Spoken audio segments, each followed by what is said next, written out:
The years leading up to and during menopause are a rite of passage. The wise woman inside of us is calling to slow down, to take stock, to speak our truth, to burn away all that no longer serves us, ready for our next cycle of life. The good news is, with the support, community, connection, and most of all, sharing our stories and being truly seen and heard, we will travel through this powerful, sometimes painful, heroine's journey and out the other side. Welcome to the Menopause Podcast, real and raw stories of midlife and mental health.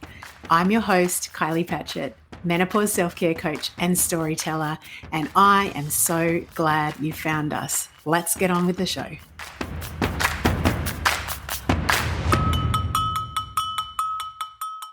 Hello, everybody. It's Kylie here. Welcome to another episode of the podcast. And we have the beautiful Kelly Teagle from WellFemme in the house. How are you, Kelly? I am very well. Thank you so much for having me on today, Kylie. I'm so excited to have this conversation. My head wants to go in 50 million directions, but let's start from the very beginning. So you are the founder of WellFemme, which is a telehealth menopause service, and we will get to that. But let's talk about your journey. At the beginning of your career in medicine, you were not specialised in women's health necessarily. You started in the Air Force, didn't you?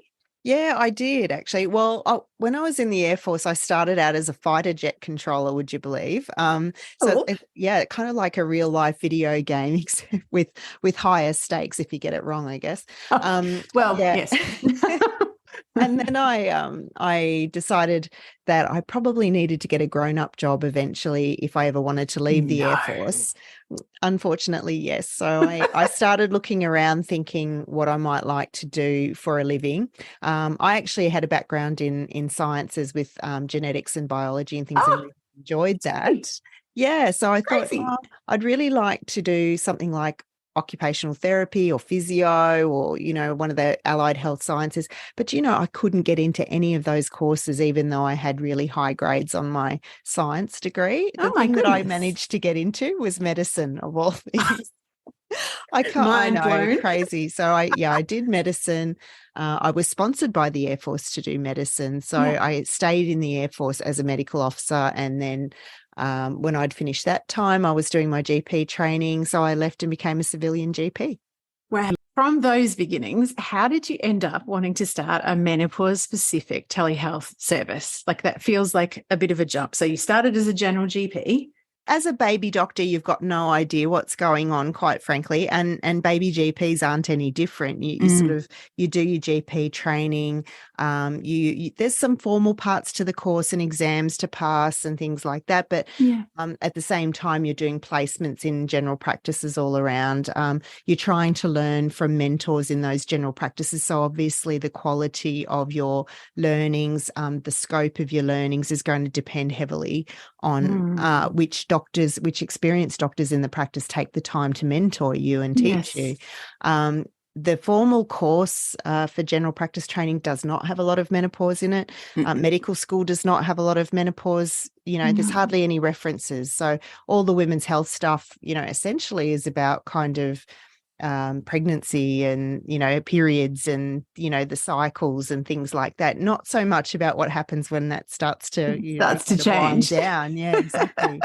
So, as a GP, I guess after a while, I found that I naturally felt more confident and competent when I was working with women. I sort of intuitively felt like I had a better understanding of their issues, and I was not fazed at all by doing, intimate examinations on females. I felt like I could really help them, and I really enjoyed working in the sexual health and family planning area because I felt like it was super important for young women at the beginning of their sexual career, their sexual awakening, their periods are starting, they're looking for contraception. They've never had a pap smear before. It was all very daunting. And so to have a compassionate doctor at that point in their life who took the time to really explain to them why this examination was important, was gentle with them and sort of sensitive about it, can make all the difference,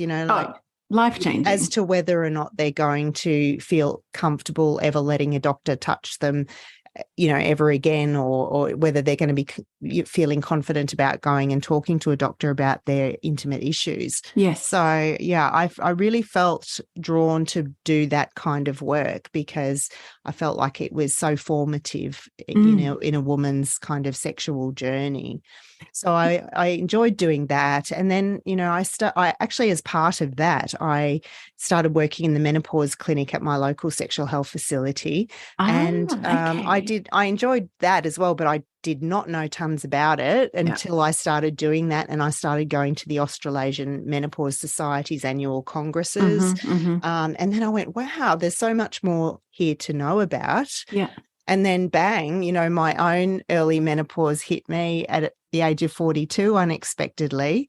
And I thought, wow, I really don't know a lot about this. Yeah.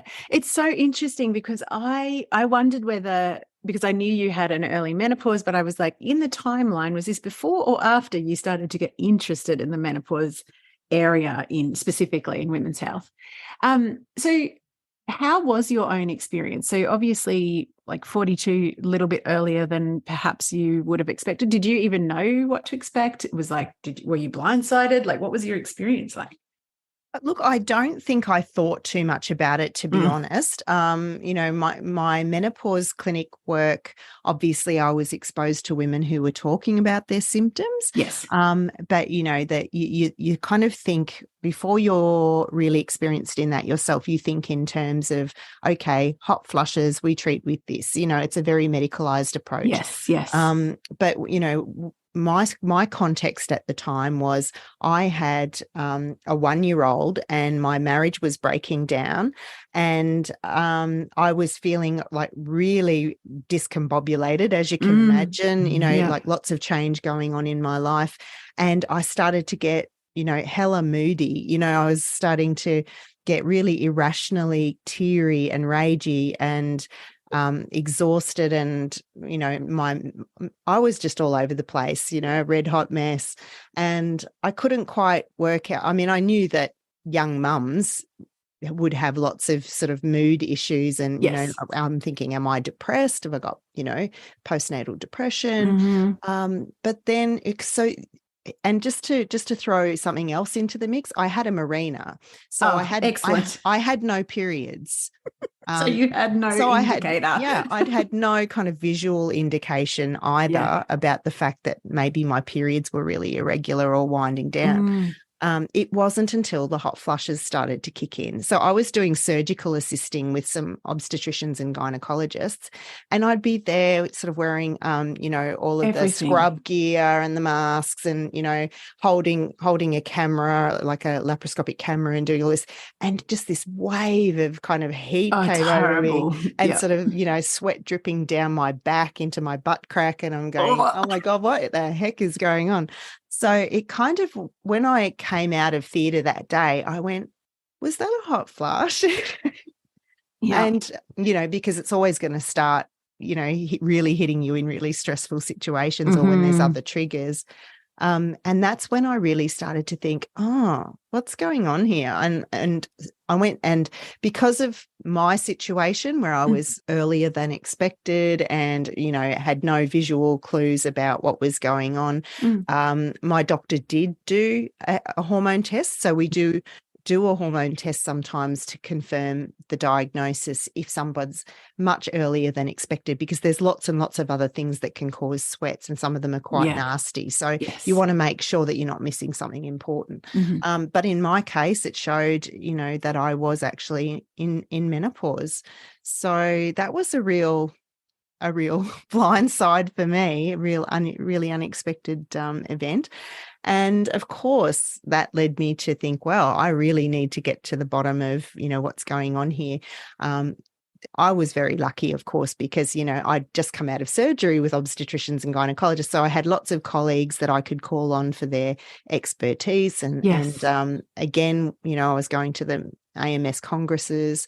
So I really took a deep dive and tried a few things for myself till I hit on the right therapy. And it was life-changing for me. Yeah. You know, it gave me the ability to be able to function normally. Mm-hmm. It was protecting my heart and my bones because, you know, people who go through an early menopause are really, really at risk of premature heart disease and osteoporosis. Yes. So if anyone out there is listening and you're below the age of 45 and you're at menopause, you really need to have estrogen replacement unless there's, you know, contraindications like breast cancer. You really need to be on estrogen treatment so that you can protect your heart and your bones up to the normal menopausal age. That's super important.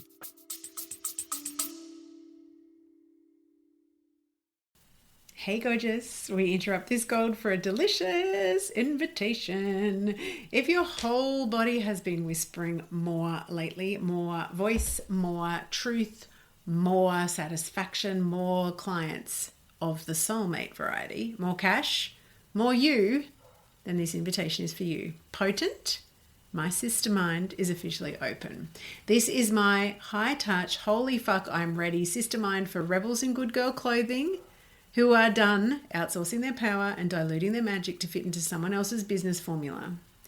If you have been craving a space where your strategy, your voice, and your energy all get to be offered, honored, refined, and amplified, this is it.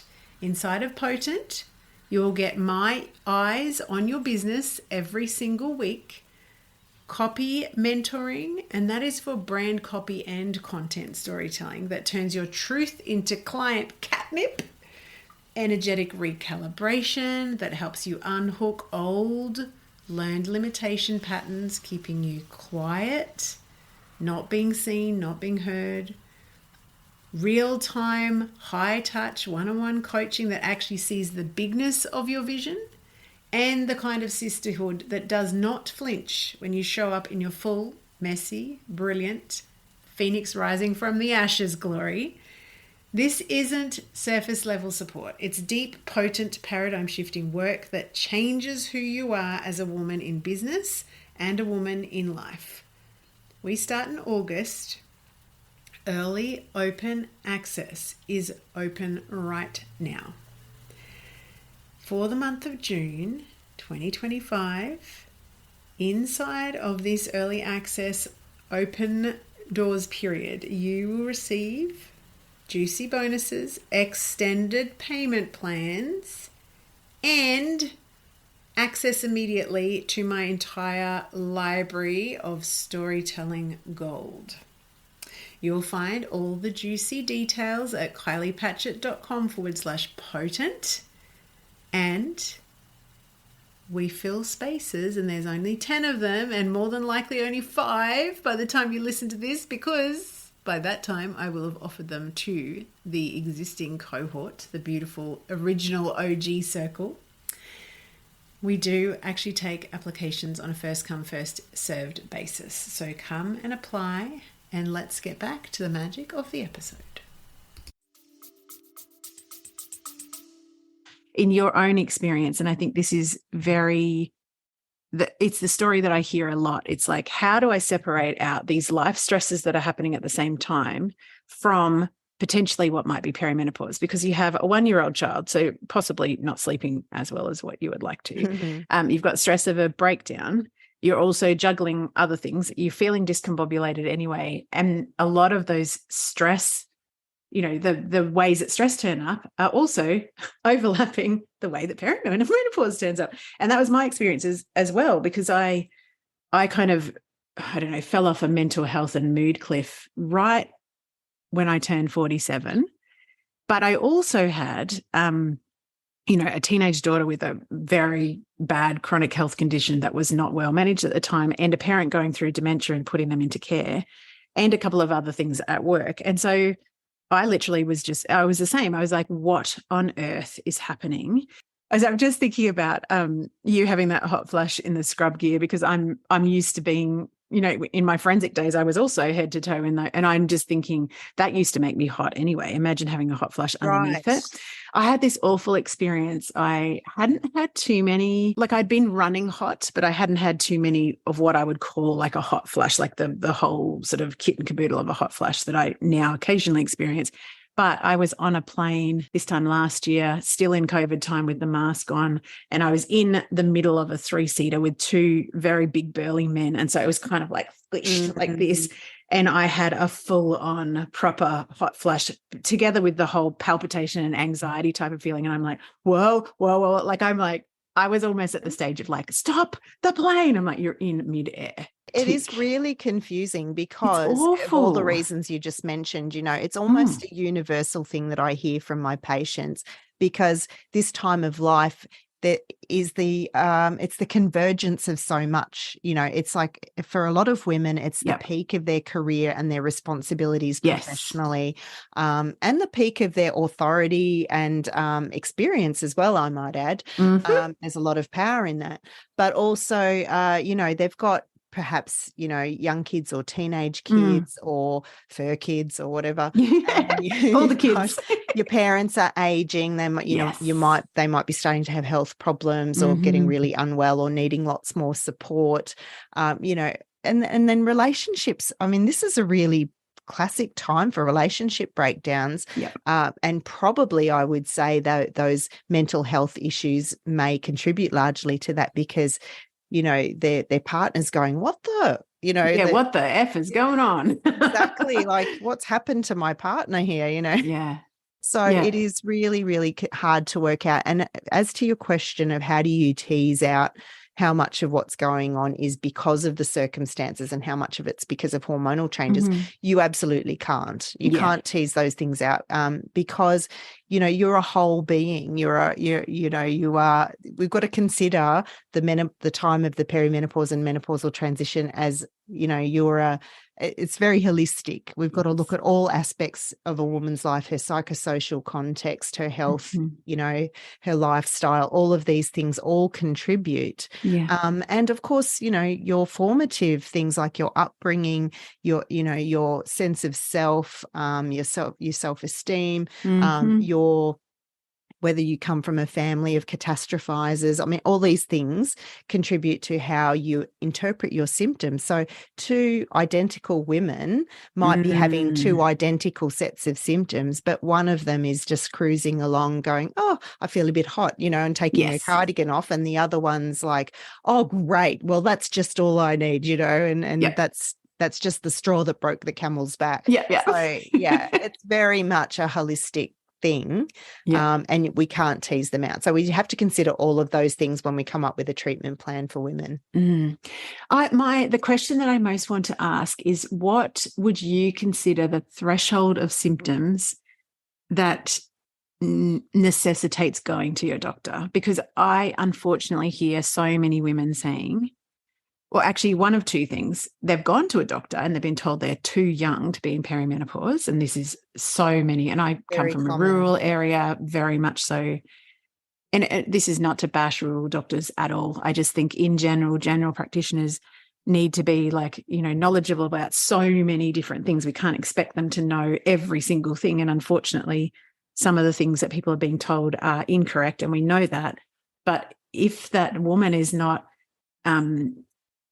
is not educated about what could be happening. And I guess what I want to say is, like, for me, I can advocate for myself because I'm a researcher by nature, and I listen to lots of different things. I try and, listen to things like the WellFemme webinars that we were just talking about before we started recording, so that I'm informed when I go to that doctor. And so if a doctor told me I was too young, I'd be like, oh no, hang on a minute. I've got a list. This is all the things that's been happening, and these are all the things that I think is related to perimenopause. And here's what I'd like to try, which is literally what I did.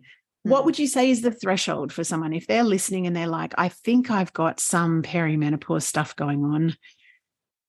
What's the threshold of going to your doctor? It sounds like a silly question, but I have too many questions.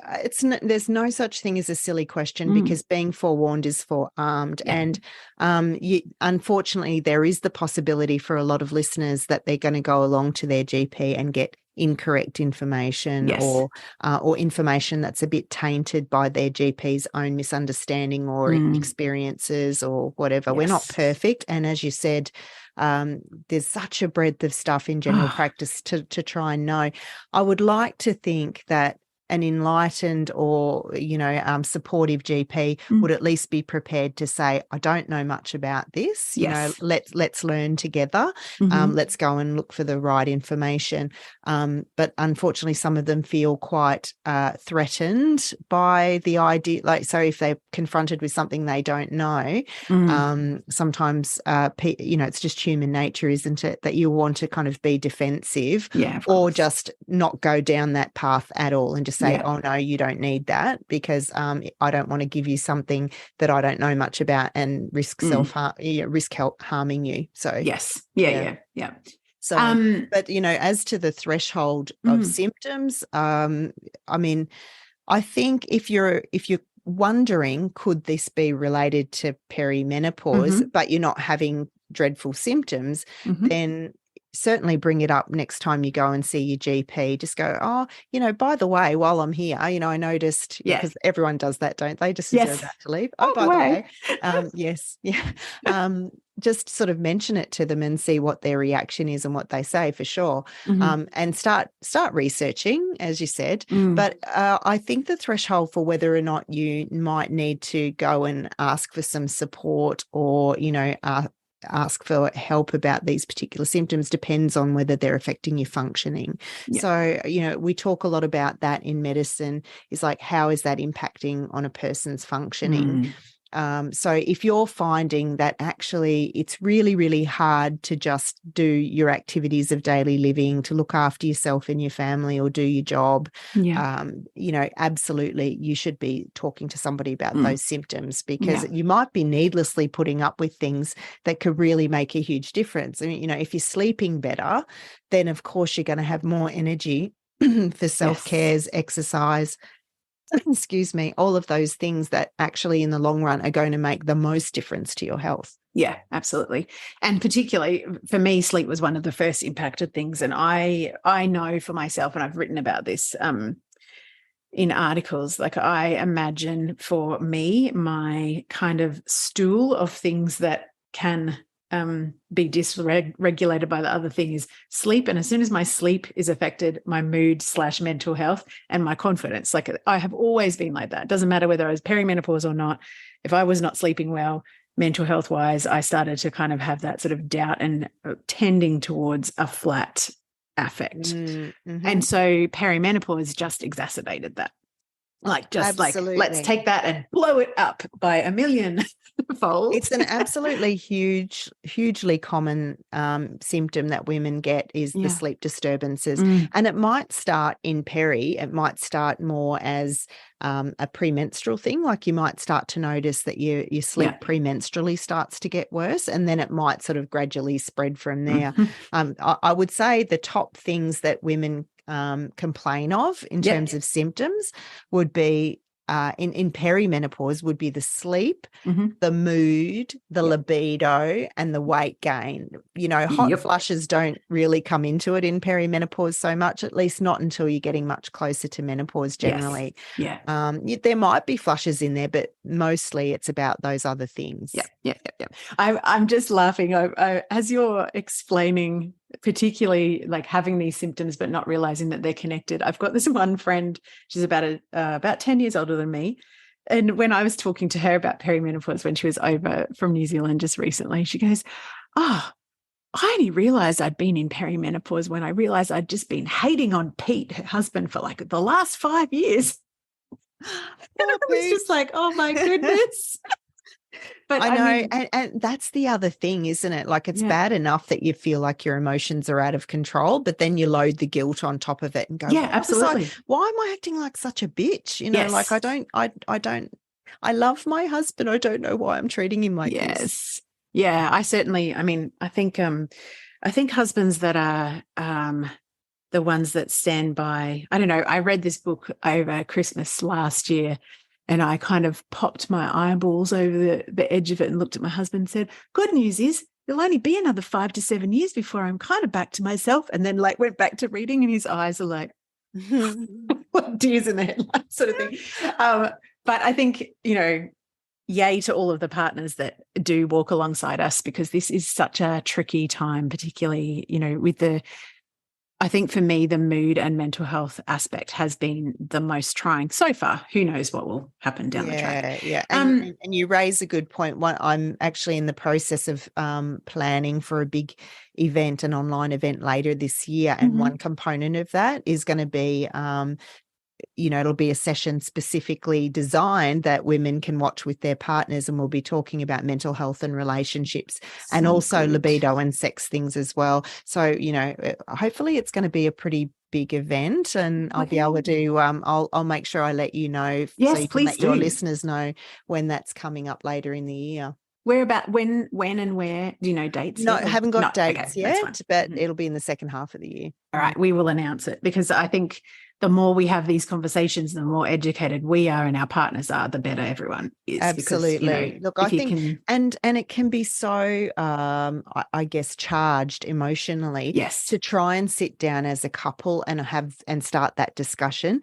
But if you're watching something together, yes, and you've got an expert there who's going, this happens and this happens and this happens, that opens conversations like, oh, have you noticed that? Or what do you think about that? Or, you start to think about it in, the context of your own relationship, and it opens doors, it opens discussions. Yeah, absolutely. I had an experience of that earlier this week. I finally got around to watching the ABC special with Me For Her. Wasn't it just great? On. Yeah. And my husband walked back in whilst I was watching it when Ali Dado was talking about how her mental health was very, very, very challenged, and she even had thoughts of not being there, or my family would be better off if I wasn't here, etc. Very, very and I've experienced that as well. And I think it was good for both of us to hear those stories in relation to other couples, other people's experience of that really, really, very, very dark place that I have definitely been to in the last few months, where when we're having these conversations and we're normalizing that this can be part of the experience, and that there's things that you can do about it, that you don't have to live like that or try and live like that, because it's an awful place to find yourself, and somewhere that's very difficult to feel that you've even got the resources to figure out what to do about it as well. And that's one of the things that I'd like to ask you. When someone comes to you, you just had a really great webinar about menopause and mental health that I just watched over the last couple of days. I want to include the links. So for everyone listening, if you go to the WellFemme website, which we haven't even got to yet, but we will, right down the bottom of the homepage, there's a whole heap of webinars on different topics. There's about to be one published on hormone therapy and the risks and all of the ins and outs of that, addressing, unfortunately, all of the fear that still exists around very old studies that were not well reported. Based in misinformation, unfortunately, or misperception. Yeah, exactly. And I just think about would it be millions of women that stop taking hormone therapy worldwide? then? Undoubtedly, millions and millions. There was one of the guys, Robert Langer, who's one of the guys that was in the research team around the Women's Health Initiative. He spoke at the AMS Congress a few years back, and he had some very interesting data which he put up. It was looking at the deaths from heart disease of people in the US. And he put up a slide. This was, sort of in about, I guess, 2010. He put up the rates of deaths from cardiovascular disease in men from 2000 to 2010, and then for women. And the rates of deaths from cardiovascular disease amongst women 10 years after the Women's Health Initiative had skyrocketed. Of course they had. Now, they weren't taking what factors had changed in that time. Now, he didn't go so far as saying it was because of that, because nobody knows. No. But it's very suggestive, because we know that there are so many protective things about hormonal treatments. So, it is really, really sad that that's happened. Sorry, you've just opened up wasn't something that I was thinking about discussing with you, but it is a perfect segue. I am noticing online that we are going back to the days where, and maybe this is still the case, but because I don't have brand new babies, I'm not swimming in that ocean of information. But when I had my babies, the breastfeeding versus bottle feeding thing was like you were either one or the other and there was no one in between. And I'm noticing online in a lot of the menopause discussion circles, I'm noticing this new, I think hormone therapy is a good idea. And I absolutely think that hormone therapy is bad and you must go through menopause naturally and nothing in between. And I'm just like, whoa, whoa, whoa, whoa, whoa. It's a very polarized kind of discussion. And it is concerning because there's so much nuance in this space. You know, I think there is no right or wrong answer. I think every woman's journey is unique. We all have to get individually assessed. We need to find the information, you know, I mean, if somebody who's knowledgeable actually tells you quite clearly what the potential benefits and risks are of any given approach, it really helps to empower you to make the right choices for yourself. And no woman has the right to tell another woman that she should or shouldn't be doing what she's doing. That's only her choice. I can't tell my patients what to do. I can only tell them what I know and support their decision and, you know, prescribe. And that's the attitude of all of our WellFemme doctors, you know, because it's not black and white, it's very nuanced.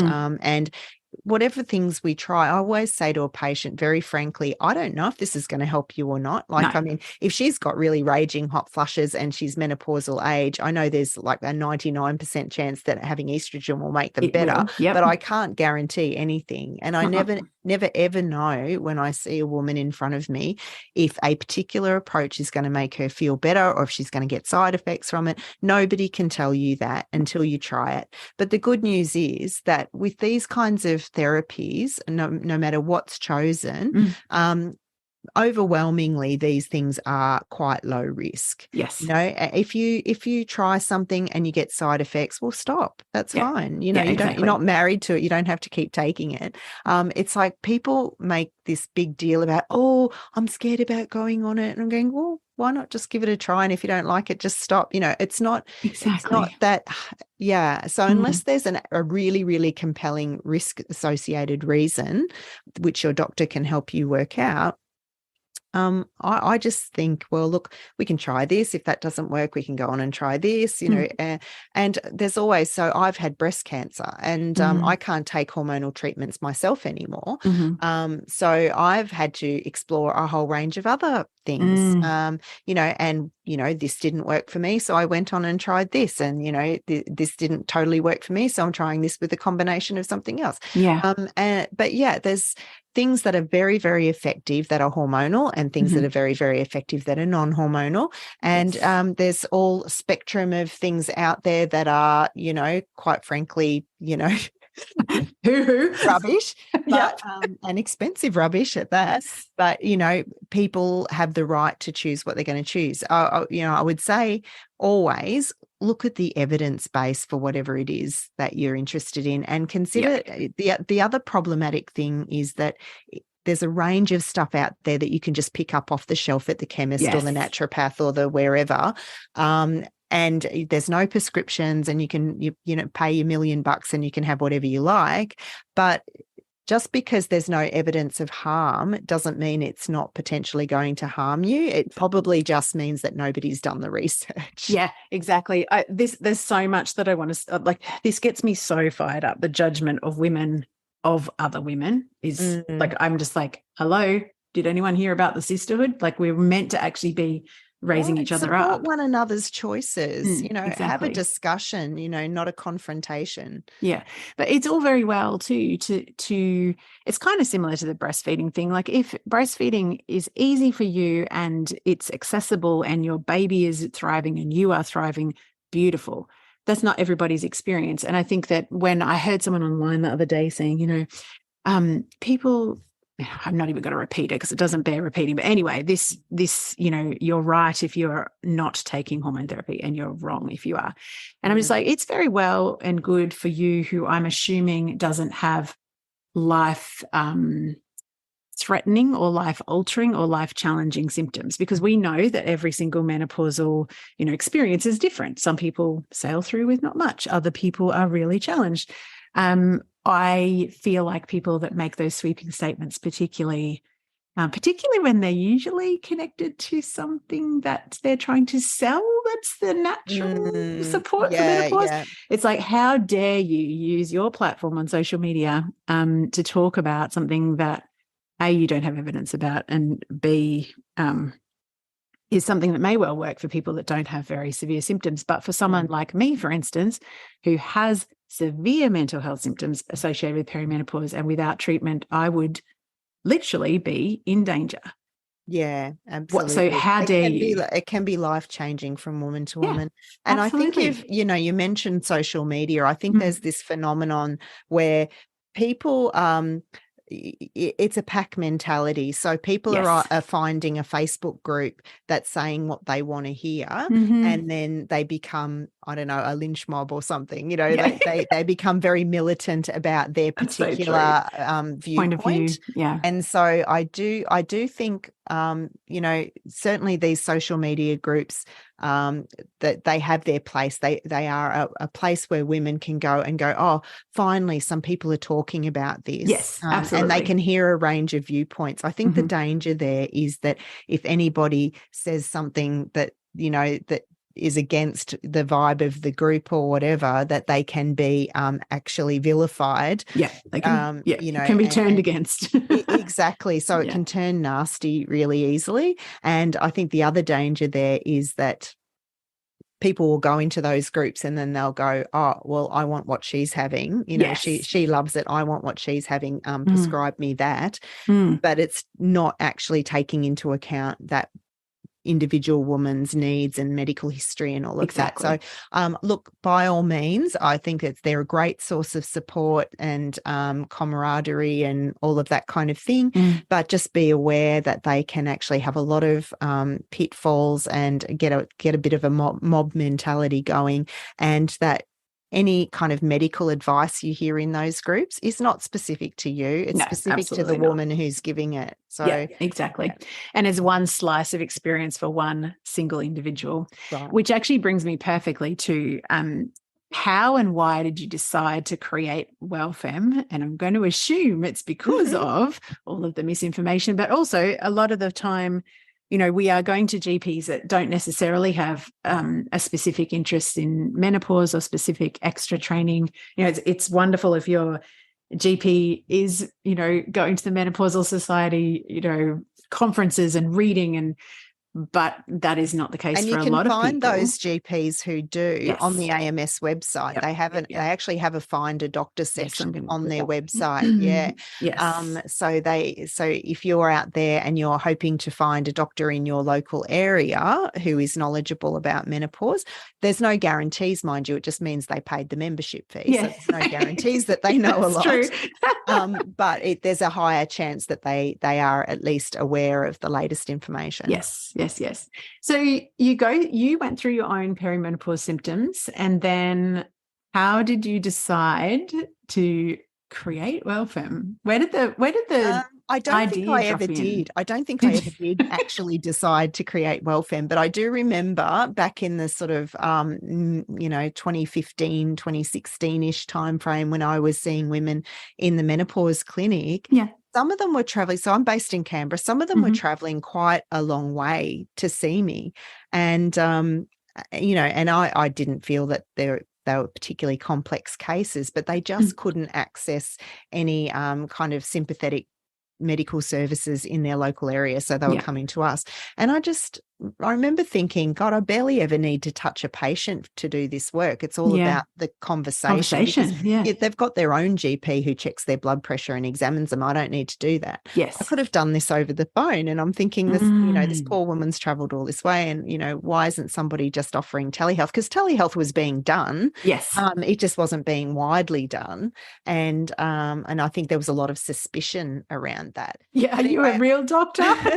Are you a real doctor? So I don't know. I chewed on that for a little while, and then various life circumstances happened, and around mid 2018, I thought, you know what, I'm just going to do this. So I started setting up IT systems, which was not as straightforward as I thought it was going to be.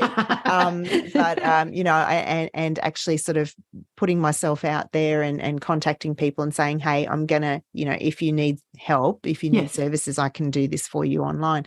And then I was definitely viewed with a lot of suspicion. I think other doctors are kind of like, what the heck are you doing? And like you said, other patients are kind of like, is this a real doctor? There were no Medicare rebates. It was expensive with no Medicare rebates because they're long consultations. Yes. It was a bit of a hard sell, to be honest. And I found myself I actually launched WellFemme in 2019 officially, had a little cake and a party and everything, had my friends over. And then, about, I think it would have been, it was probably the April school holidays or the July school holidays in 2019. I packed the kids up in the car and we did a little road trip around Western New South Wales. Wow. And I did a speaking tour where I spoke to 9 groups of women over a week. Yeah. Sort of saw something like 250 women, just doing a little menopause presentation and saying, if you have any issues down track, that I can do telehealth. And I was very, very lucky to get some sponsorship from a commercial company, which allowed me to offer for rural and remote women some reduced price consultations, which, so that allowed me at least to get a foot in the door to offer these women some consultations. And, it's funny, even now, I sometimes get women who book in and go, I remember seeing you at Cowra, or I remember seeing you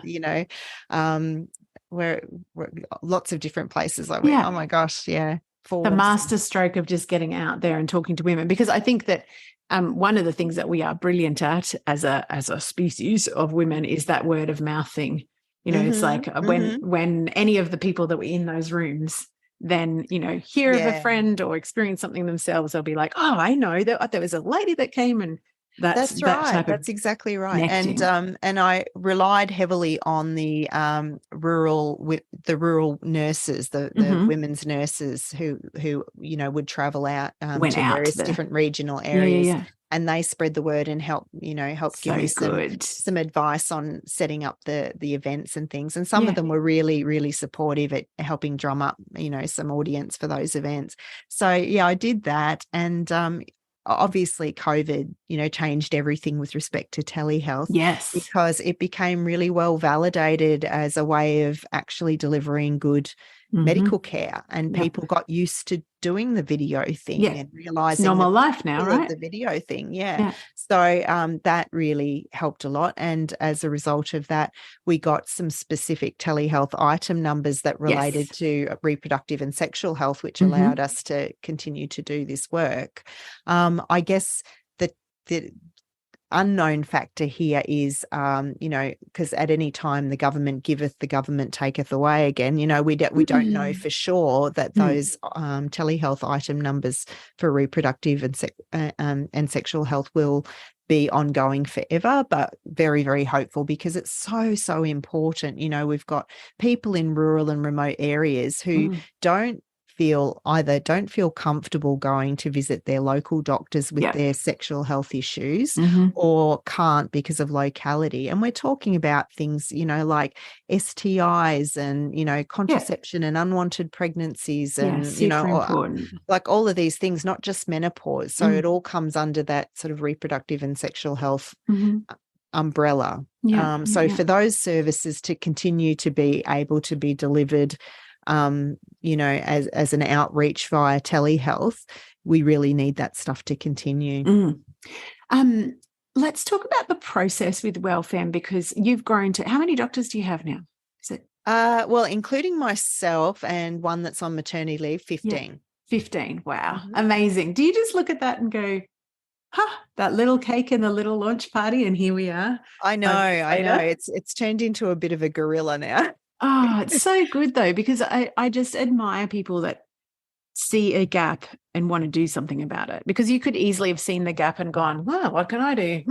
Throw your hands up in the air and move on.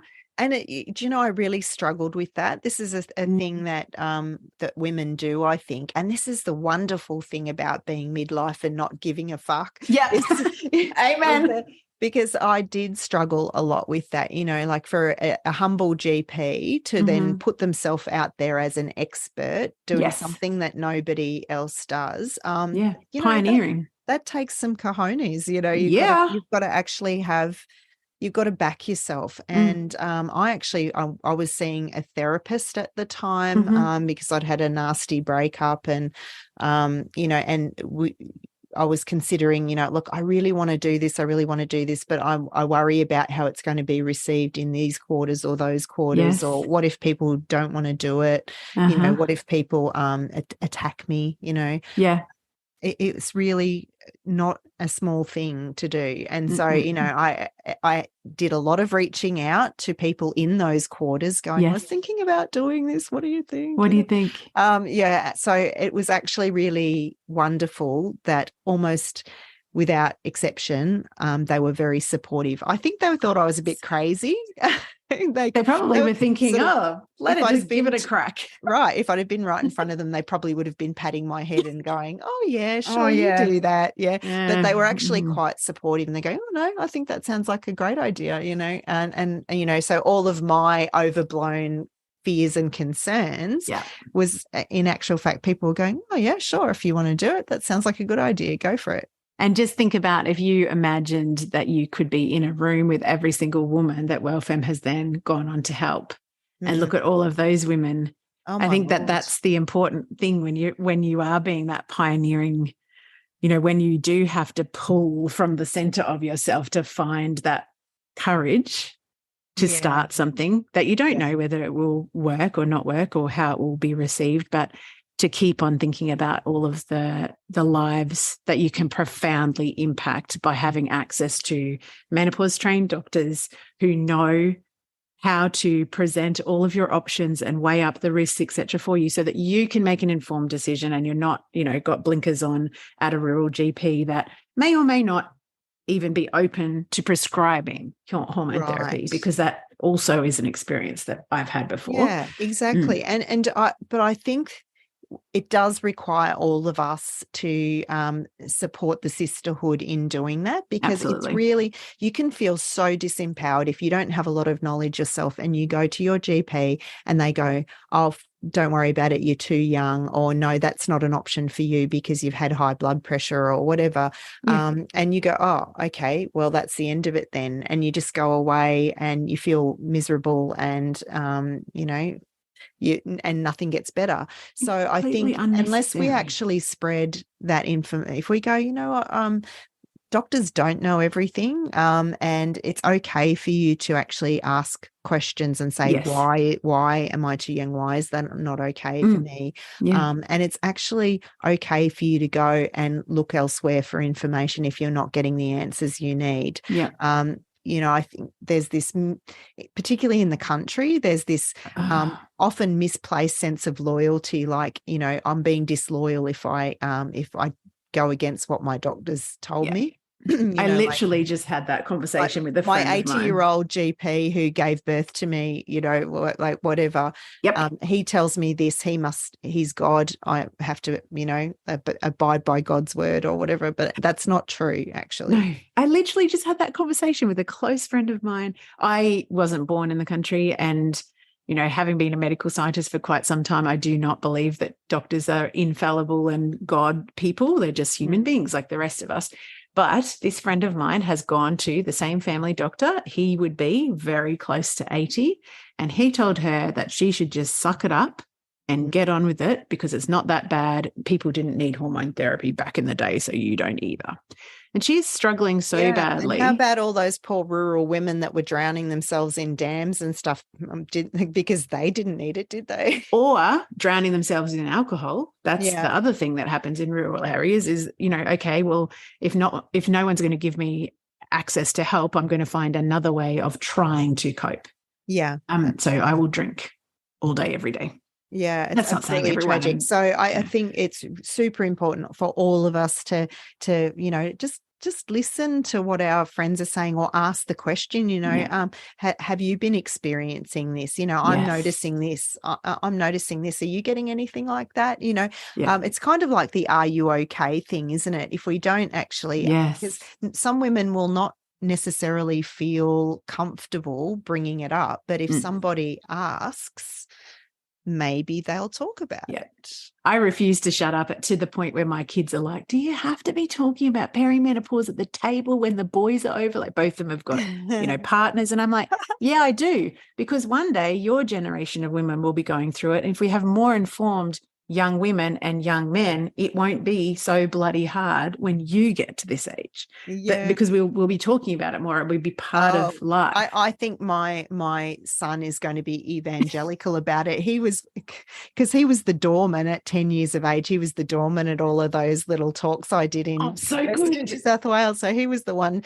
that was ticking people off as they came in the door, and he had to sit through every single one of those 9 presentations. And so he's so funny, because he would come to me and he would be hearing women talking about symptoms or something, and he'd go, "Mum, sounds like she needs blah blah blah." That just warms the cockles of my heart. Very enlightened. So we have to talk to our sons and daughters about this. So they have to know that we're going through it. Yeah, absolutely. And we have to be just like the partners, because if they don't know, then they'll just think Mum's turned into a raging lunatic and that she doesn't love me anymore. Yeah, absolutely.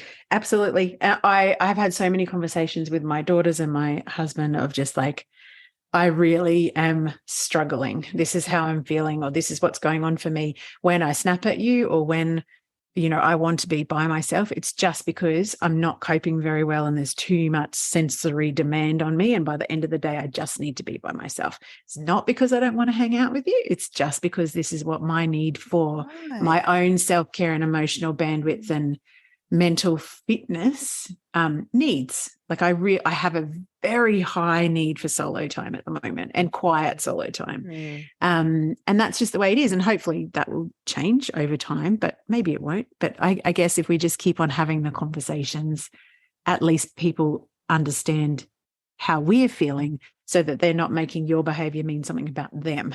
That was what I was like. I don't want you to feel like this is you. I'm not reacting to you. I'm reacting to this internal And you can, I mean, that's wonderful that you have those conversations with your family, because you have that knowledge of what's happening to you. And that's why we need to make sure that women do have that knowledge of what's happening to them. Yeah, absolutely. This is the whole point of the podcast. It's like, let's just be honest. When someone wants to look into utilizing WellFemme, one of the things that I love so much on your website is you've got a menopause, it's called an assessment tool, isn't it, at the top? That's right, yes. And it's quite a detailed, I went and did it just because I was talking to you. I was like, all right, I'm going to go and just sort of see what the system feels like. And even knowing what I've been through, I found that experience very good, because it's so I was going to say exhaustive. That's not the right word. Detailed. No, that's it. Comprehensive, not apprehensive. Word finding ability. I found that really, really helpful as an exercise to do. And I think, to me, that is the major benefit of WellFemme, is that not only have you got menopause specific, menopause knowledgeable GPs, but even the process of actually going through something like that is like, oh, I hadn't even noticed that. But now that you're asking that, yes, I do find that my mood has been affected. Or yes, I have found that my sleep is not that great compared to what it used to be on average. So before someone actually sees a GP in your clinic, can you just walk us through the process, so that if someone's listening and they either don't want to go to their GP or have, and they've had that, suck it up, or you're too young, or whatever, misinformation. Can you tell us how it works, just so that we're demystifying the booking process? Absolutely. Yeah. Well, thank you for mentioning the assessment tool. I'm very proud of that. And it is excellent. I remember because I was dating my fiance at the time, Yeah. a few years back, where I was actually writing all of that on the kitchen table, going, Love it.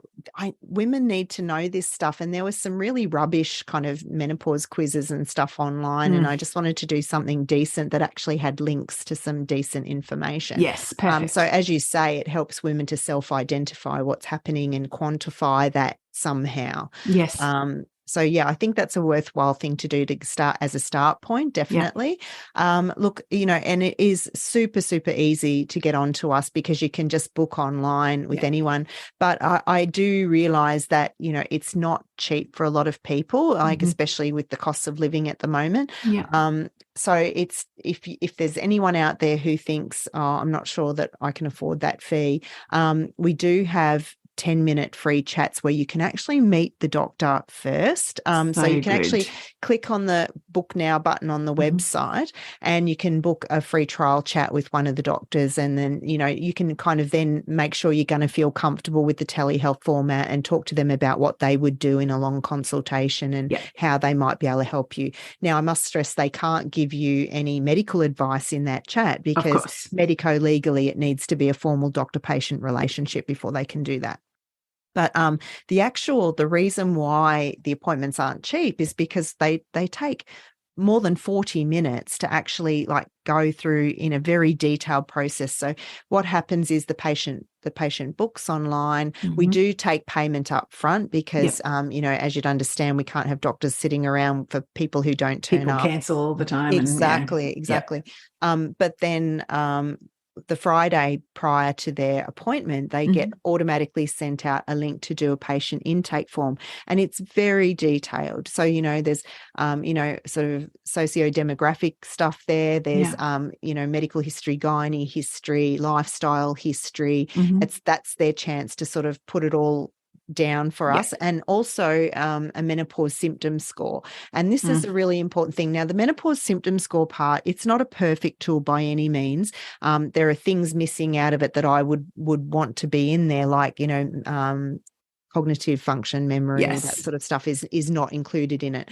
But it is a universally recognized kind of assessment tool that doctors use the world over at the moment. So that's why we've included it. And what that means is we can get a bit of a snapshot of what your symptoms are.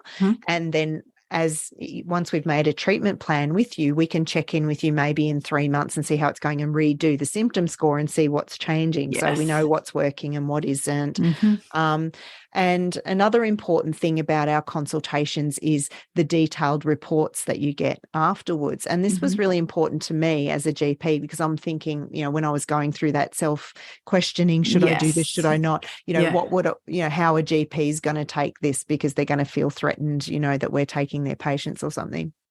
So do they not think, thank God, there's someone that specialises in this and I don't have to worry? You'd like to think so. But, some of the crustier older GPs, certainly, who do have a God complex, do feel undermined, that if they've said no to their patient on something or fobbed them off, and then that patient's actually felt empowered enough to go and seek help elsewhere, the doctor gets affronted a little bit by that.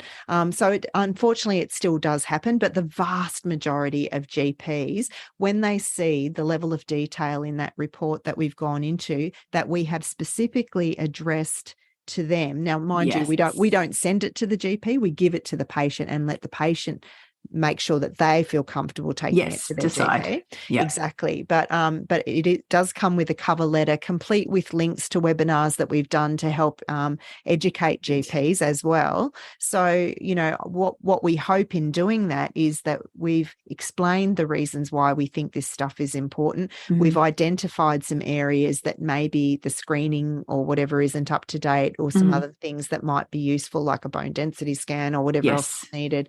So we make recommendations, suggestions back to the GP in that report, because the idea is that we want to be, working in collaboration with the GP, being supportive of that. When, the GP is so integrally important to that woman's good overall healthcare. You need Yes. somebody locally who's going to be the keeper of your medical records, the Mhm. coordinator of any tests or investigations or whatever you need. And if you have a health crisis, you need to have somebody in your local area, a medical person that you can go to get that dealt with in a hurry. Yeah, absolutely. We can only ever do advice by telehealth. We can't be that person, and we don't want to take over that person's role, but we want to support that person. We want to support your GP in supporting you. Yeah, it's so good. In my mind, and I, honouring, as you said, cost of living, etc.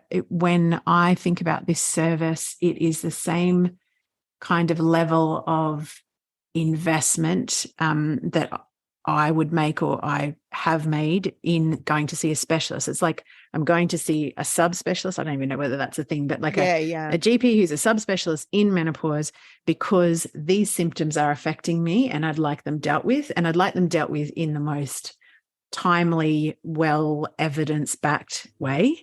And then, I go back to the center of the spoke of my healthcare, which is my local GP. That's kind of how I see it in my head. Yeah. Yeah. And I mean, so at the full price consultations at the moment are $275, which is actually less than the cost of a lot of specialists. And it's an hour, much less. It's an hour or more of the doctor's time. Yeah. And you get more than $113 back on the Medicare rebate as it stands at the moment. Yeah, so it's not exorbitantly expensive. I didn't want to give you that impression. No, I know. But I know that that's a lot of money for some people. And so what we've set up is like this pay it forward kind of system to make sure that women who are on pension and concession and healthcare cards can afford the service. So 1 in 6 of our new patient appointments is actually a concession rate appointment, which is, so they're kind of around $50 out of pocket for those appointments. Oh, so good. Yeah. And they're subsidized by the other 5 of the 6. Exactly. And if anyone has trouble paying up front, they can contact us and we can work out, some sort of plan, like, so that they don't have to pay too far in advance. So good. You have literally thought of everything, Kelly. Well, the whole point is we want to make sure that every Australian woman has access to good menopause care. And that's every woman, like not just the ones who can afford it. Yeah, absolutely. What are your hopes? This is my final question. I know we've gone on and on and on. I've got so many questions for you. What are your hopes for, we know recently that in Parliament, in federal Parliament, we had a menopause roundtable. Yeah, lots of people came together. What would be the magic wand thing that would happen for menopause care and support for all women, accessibility for all women in Australia as a result of those beginning discussions? And I know, this is a hypothetical question, but what would you love to see? Well, our number one ask from that roundtable was for government to develop a national menopause action plan, which would actually be relatively low cost. And we were super hopeful that maybe there would be something in the budget about that, but unfortunately there wasn't. So that's, I think at that round table, it was unprecedented with, all of these fantastic menopause experts. We had clinicians and researchers and advocates and patients, and everybody all came together. All the experts who spoke had their specific recommendations to make from their own, their own professional experience. And what needs to happen now is all of that wealth of knowledge and recommendations needs to be pulled together to form a strategic roadmap for us to, so that would involve things like, addressing the Medicare rebate issues that stop GPs from being able to have long, complex consultations. $113 is not enough money to be able to do what we do. So, especially if it takes more than an hour of the doctor's time. So, we need better Medicare rebates. We need public health campaigns. We need better GP education. And there's the list went on and on of things. So what would bring all that together and give us, the to-do list is the National Menopause Action Plan to tie all that together. What a bugger that we didn't see it in the budget. Anyway. Yeah. We're really hopeful for the next budget. I'm still meeting with politicians regularly. That's good. Pushing my barrow. Yeah, good. We need you out there. Kelly, it has been an absolute bloody delight to get to meet you and hear the why behind what you're doing in the world. And thank you for sharing so openly about, how much courage it's taken you to set up WellFemme. I think it's really important for people to understand that these things don't just drop from the sky, ready-made and successful business ventures. And thank you. The message obviously is that, we have our superpower is our age, the fact that we have 100%. life experience, and as soon as we actually can recognize and accept that it's there and shine the light on it, you can do anything. I didn't start WellFemme till I was 50 years old. You can absolutely teach old dogs new tricks, or new dogs. Old dogs can teach themselves new tricks, I suppose. But yes, so there's so much strength and knowledge. We can do really great things, and we can mentor, and we can support one another. We can teach our children, our sons and daughters and friends. So, get out there and do it. Yep. And speak to one another, please. Listen to this episode and don't just keep it to yourself. Go and tell someone about something that you took from the episode. We'll put all the links to WellFemme just so that people are understanding what I'm saying. It's Well, W-E-L-L, and Femme, F-E-M-M-E. And your website is just .com, I think? Yeah, .com.au actually. .com.au. Okay, perfect. So we'll put all of those in the show notes, but don't keep these conversations to yourself. Share something that you've learned from this conversation with another sister, because I really love, let's start an initiative that's like the Are You Okay Day, but about bloody perimenopause symptoms. What will we call it? I don't know, because it ties in so much with the Are You Okay Absolutely. stuff, isn't it? It's like, but what's your experience? What are you going through? How is it for you? Because everybody's so different. So different. And if we're not talking about it, we're not even understanding that some of these things can be easily addressed. And, even just I think for me, a big part of my kind of travel through this is understanding the why behind some of the things that are happening, make it so much easier. Like, I think that's what you said about a lot of, feelings of anxiety is like understanding why it's happening and where it's coming from, and understanding how to kind of address them from an internal perspective. It's so empowering. Like, let's take our power back. The very first part of that most recent webinar we did, which is the one about hormonal treatments in the menopausal transition, Dr. Laura Wilson, one of our new doctors, actually has right at the beginning very succinctly talked about the hormonal changes that are happening and why it makes you a bit crazy. And we also have on the website, as well as the menopause assessment tool, right there on the web, on the homepage, is a link to watch the menopause boot camp, which is perfect. It's just a kind of 45-minute, I think it is, or 1 hour presentation, which sort of covers a whole bunch of stuff, right from, the symptoms that are happening and why they're happening, and what the various treatment options are, and what lifestyle changes you need to make. So it's all kind of very concise. So good. All right. We're going to put all of those golden links in the show notes. Kelly Teagle, thank you so much for your time. I know we've chatted way longer than I intended to, but thank you pleasure, for the work Kylie. you do in thank the world. You so much. Wonderful. Can't find my stop button. Stop recording. Oh my God. Thanks so much for listening into today's episode. If you love the show, as I hope you do, please take the time to subscribe on your favourite pod listening platform and rate and review. And for bonus points, if you have a friend or someone who popped to mind as you were listening to this episode, why not hit the share link wherever you're listening and send them a little love bomb. Like, listen to this. Did you know this is normal? I really, really, really would love to get these beautiful stories into the hearts and ears and minds of so many more midlife mavens. And your help spreading the love is truly, truly appreciated. Thank you so much. I'm Kylie Patchett, your host, and have a spectacular day.